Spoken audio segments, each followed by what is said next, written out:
Chico, como é boa a nossa vida aqui no campo, não é? Se a gente quer uma fruta, a gente tem.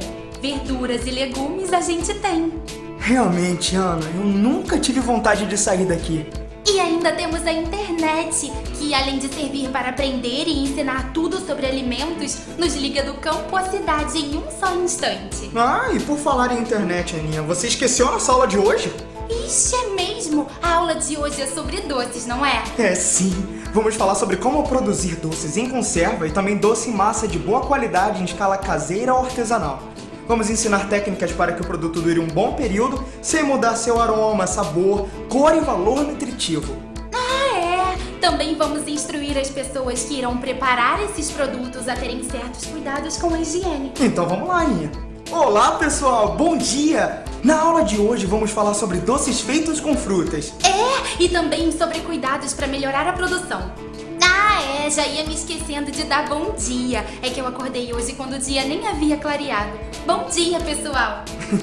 Bom, primeiro vamos falar de seleção e lavagem. Pode começar, Ana. Então vamos lá! As frutas para o preparo de doces devem ser sadias, frescas e precisam ser bem lavadas. Para acondicionar geleias e frutas em calda, o vidro é o recipiente mais utilizado. Os vidros podem ser reutilizados se estiverem em boas condições, sem estar quebrados ou rachados. As tampas têm que ser novas. Gente, os vidros que vão servir de embalagem para os doces precisam ser esterilizados antes de serem utilizados, hein? Para esterilizar os frascos, lave-os com água corrente e sabão e depois forre o fundo de uma panela com um pano limpo ou grade de aço inoxidável e deixe-os na água fervendo por 10 minutos. E não pode ser menos que 10 minutos, hein? A seguir, coloque também as tampas na água, deixando tudo ferver por mais 5 minutos.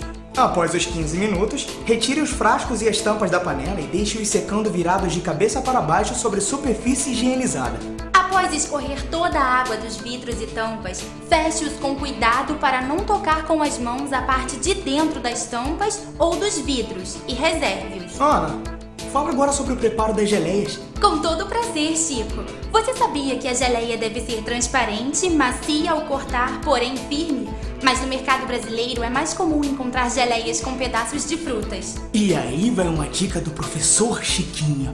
Para preparar uma boa geleia é preciso equilibrar a mistura de água, açúcar, ácido e pectina. As frutas garantem um sabor, aroma e cor. A acidez realça o aroma da fruta e ajuda na formação do gel. O açúcar adoça e ajuda na conservação. A pectina é uma substância natural presente em algumas frutas que dá a consistência gelatinosa. Frutas ligeiramente verdes têm mais pectina do que as maduras, pois à medida que a fruta amadurece, a pectina se decompõe. Na prática, pode-se conciliar uma mistura de frutas maduras, que tem melhor sabor, aroma e cor, com frutas mais verdes, que possuem um teor maior de pectina. Ah, geralmente as geleias são preparadas com frutas frescas, mas também podem ser utilizados sucos industrializados ou polpas congeladas, desde que se saiba a concentração destes produtos e se contém ou não açúcar para adequar bem a formulação. Opa, eu já ia me esquecendo. Vamos ensinar um teste simples para verificar se a fruta tem ou não pectina suficiente. Vamos lá. Coloque em uma xícara ou copo 2 a 3 colheres de sopa de álcool e a mesma quantidade de suco de fruta. Misture levemente e depois deixe repousar por 1 minuto. Se o suco tiver muita pectina, formará uma massa sólida. Se a concentração de pectina for moderada, a massa se partirá em 2 ou 3 pedaços. E se tiver pouca pectina, se quebrará em vários pedacinhos. Para aumentar a acidez, acrescenta-se ácido de grau alimentício ou suco de limão. E para corrigir a concentração de pectina, utiliza-se pectina caseira ou comercial, líquida ou em pó, encontrada em farmácias ou lojas de produtos químicos. Acrescente a quantidade de pectina indicada pelo fabricante, que geralmente está entre 0,5% e 1,5%. A pectina em pó deve ser dissolvida no açúcar, que será adicionado às geleias antes que esta seja levada ao fogo. Para preparar a pectina caseira, separe a parte branca sob a casca de laranjas, chamada de albedo, até obter um copo bem cheio. Triture no liquidificador com 3 copos de água e leve esta mistura ao fogo com 2 colheres de suco de limão. Se a fruta ser utilizada para o preparo da geleia não for ácida, hein? E deixe ferver até o volume diminuir e ficar 3 vezes menor que no início. Coe em filtro de pano, obtendo-se um caldo grosso. Para o preparo de geleias com frutas pobres em pectina, como por exemplo abacaxi, acerola, cajá, caju, carambola, maracujá e uva, acrescente 1 copo da pectina caseira aos demais ingredientes que vamos utilizar para as geleias feitas com frutas ricas em pectina. Vamos então ao preparo da geleia com frutas ricas em pectina, como por exemplo a ameixa, o araçá roxo, goiaba, groselha, maçã e marmelo. Junte 3 copos de suco de fruta com 2 copos de açúcar e leve ao fogo em uma panela grande e rasa, mexendo até dissolver o açúcar. Deixe ferver em fogo médio até dar o ponto e vá retirando a espuma formada com uma escumadeira. A geleia estará no ponto final quando gotas grossas caírem da escumadeira e se unirem, formando uma placa. O ponto final pode ser verificado também pela mistura de uma colher da geleia com uma colher de álcool. Se ficar gelatinoso é porque já está no ponto. Pode-se também pingar uma gota de geleia em um copo com água fria. Se a gota alcançar o fundo do copo sem se desintegrar, estará no ponto. Quando a geleia estiver no ponto adequado, despeje a geleia ainda quente nos vidros previamente esterilizados. Feche bem e inverta os vidros por alguns minutos, para reforçar a esterilização das tampas e depois volte os vidros à posição normal. Vamos agora ao preparo do doce em massa, que utiliza os ingredientes e os princípios já explicados para as geleias. Atenção, gente! Para produzir um doce em massa no ponto de corte, é preciso equilibrar a combinação dos ingredientes: água, açúcar, ácido e pectina, que vão promover a geleificação. Os doces são preparados com frutas frescas, mas também podem ser utilizadas polpas de frutas. É necessário sempre saber a concentração da polpa e a quantidade de açúcar para que a formulação possa ser balanceada corretamente. Selecione frutas sadias, lave-as muito bem e descasque-as.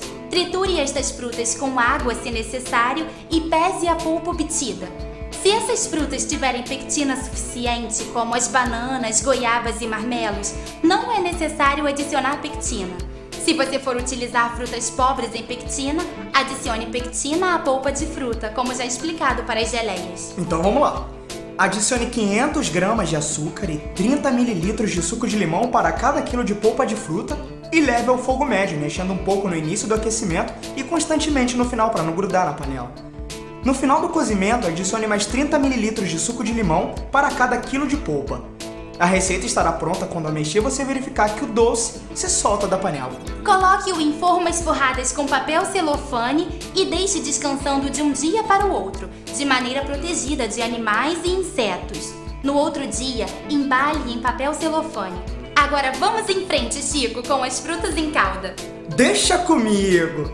As frutas em calda ou compotas podem ser feitas com frutas inteiras ou em pedaços, com ou sem caroços ou sementes, com ou sem casca. Frutas grandes, como o abacaxi, precisam ser cortadas. Inicialmente, selecione frutas de tamanho e amadurecimento uniformes e sem defeitos causados por fungos e insetos. Descasque-as com facas de aço inoxidável. Coloque as frutas cruas ou pré-cozidas na própria calda nos vidros previamente esterilizados, como já explicado anteriormente, enchendo bem os vidros, mas deixando um espaço livre que não ultrapasse 10% da altura do vidro. Calcule a quantidade de calda necessária de acordo com o tamanho e o número de vidros que se pretende produzir. A calda é preparada à parte, com mais ou menos açúcar, dependendo da fruta a ser utilizada ou da preferência do consumidor, e é adicionada quente, devendo cobrir as frutas. O açúcar é misturado à água e levado ao fogo até a fervura, deixando-se por 5 minutos. Se houver a formação de espuma, retire-a com uma colher ou escumadeira. Eu vou dar alguns exemplos para facilitar o preparo das caldas. Para pêssegos e abacaxi bem maduros, pode ser utilizada calda preparada com 350 gramas de açúcar para cada litro de água. E se essas frutas estiverem mais verdes, utilizar 550 gramas de açúcar para cada litro de água. Para os figos, é utilizado 1 kg de açúcar para cada litro de água e para as goiabas, 700 gramas de açúcar para cada litro de água. O próximo passo é a exaustão, que dura 5 minutos e serve para retirar o ar dos frascos. Forre previamente uma panela com pano limpo ou grade. Coloque os frascos preenchidos com as frutas em calda abertos dentro da panela com uma quantidade de água fervendo a uma altura de 3/4 do vidro. A retirada do ar é facilitada com o uso de faca de aço inoxidável que destrói as bolhas de ar. A seguir, feche bem os frascos e deixe-os na própria panela, adicionando-se mais água fervendo até cobrir os frascos. Esse tratamento é chamado de pasteurização. Deixe ferver até completar o tempo necessário de acordo com o tamanho dos frascos, tipo de fruta e espessura da calda. Por exemplo, para abacaxi em calda, deixe 20 minutos para os frascos de meio litro e 40 minutos para os frascos de 1 litro. Após a pasteurização, os frascos devem ser esfriados rápida e cuidadosamente para evitar a quebra dos frascos, fazendo com que a água corrente entre pela borda da panela por cerca de 20 minutos ou até que os frascos estejam levemente quentes. Esse produto pode ser armazenado a temperatura ambiente até que os frascos sejam abertos. O ideal, gente, é que a compota seja consumida após 15 dias da sua elaboração. E... fim! Como assim, fim? Agora acho que temos algum docinho para provar, não?